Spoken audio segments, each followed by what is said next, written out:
Salut tout le monde. Aujourd'hui, mon cours ça va porter sur la transformée de Laplace, qui est l'une des approches les plus pratiques qui consiste à l'utilisation d'une transformée qui est dite Laplace et qui permet de résoudre plus facilement des équations différentielles et de les transformer en des équations algébriques plus simples à manipuler. Alors, c'est quoi déjà la transformée de Laplace? On va définir. Définition.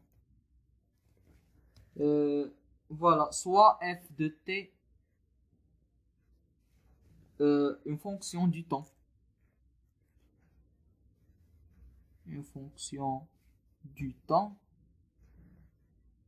qui est égale à 0 pour t supérieur, pour t inférieur ou égal à 0, inférieur à 0, est définie pour sinon, pour t supérieur ou égal à 0. Et pour une variable complexe p, une variable complexe,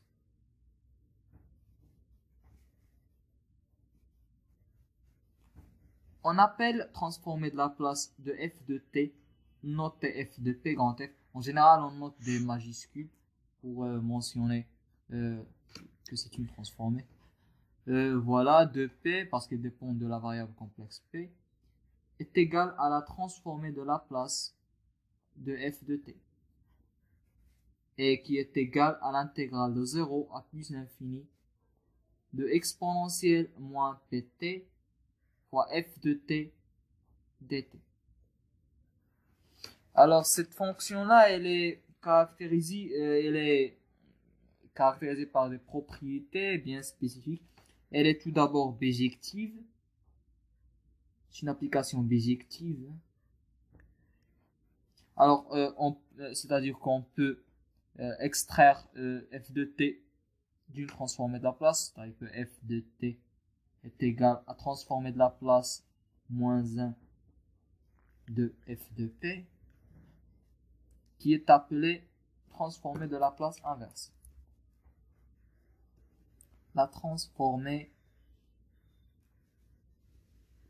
de Laplace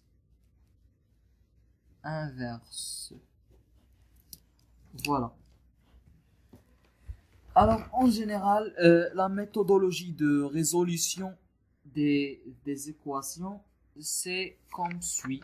Voilà, on trace un organigramme de résolution par transformée de Laplace. Alors, on prend comme départ une équation différentielle de paramètre t. On effectue une transformée de Laplace pour avoir une transformée de Laplace de paramètre p, la variable complexe p. Et on manipule un petit peu pour avoir une fraction rationnelle en p. Voilà. On fait l'ensemble des calculs que l'on veut. Voilà. Et on décompose la fraction rationnelle en une fraction rationnelle composée des éléments simples en p. Voilà, on effectue par la suite une transformée de Laplace inverse pour avoir une transformée de Laplace inverse L-1 de paramètre t. Puis on obtient la solution finale de paramètre t. Voilà, en général, c'est la méthodologie, c'est la façon d'agir lorsqu'on est en face d'un problème en fonction temporelle que l'on désire transformer en fonction de Laplace pour un petit peu simplifier les calculs. Voilà, partons maintenant aux propriétés de la transformée de Laplace. Les propriétés de la... Bon, il y en a pas mal. Les propriétés de la transformée de Laplace. La première propriété, c'est que la transformée de Laplace est linéaire. Oui, la transformée de Laplace, c'est linéaire parce que si on fait la transformée de Laplace de A fois une fonction temporelle f de t plus b fois une fonction temporelle g de t, on va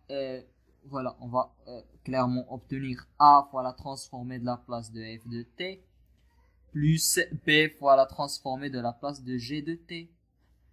Oui, qui est égal à A fois grand F de P plus B fois grand G de P. Voilà. Alors, maintenant, la transformée de la place de la dérivée. La transformée de la place de la dérivée.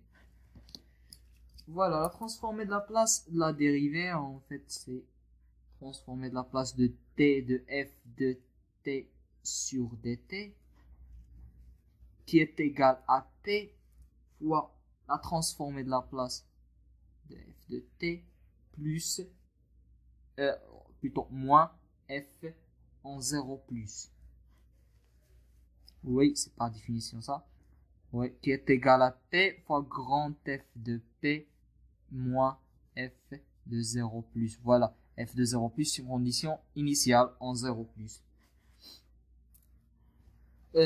On montre pareil que la transformée de la place de la dérivée seconde de f de t sur dt carré est égale à p carré f de p moins petit p f moins p f petit f de 0 plus moins petit f de 0 plus prime.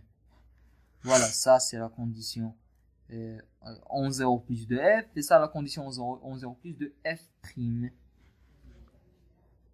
Voilà, et par récurrence, on montre que la transformée de la place de t à la puissance n de f de t sur dtn est égale à p à la puissance n f de p moins p à la puissance n moins 1 f de 0 plus moins p à la puissance n moins 2 f prime de 0 plus moins jusqu'à moins f à la puissance n moins 1 en 0 plus. Voilà. Et si jamais toutes les conditions, et c'est souvent le cas, si toutes les conditions initiales f de 0, f' de 0 jusqu'à f n moins 1 de 0, la dérivée n moins 1 de f en 0 est égale à 0, on est dans ce qu'on appelle les conditions de Heaviside. Et dans ces conditions-là, on peut dire que la transformée de la place de la dérivée, c'est P fois la transformée de la place. Et la transformée de la place de la dérivée seconde, c'est bien P seconde fois la transformée de la place. Et la transformée de la place de la dérivée inienne de f de t, c sur dt, est égale à p à la puissance n fois la transformée de la place de f. Voilà.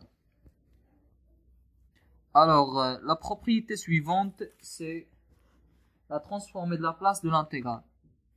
Alors, la transformée de la place de l'intégrale.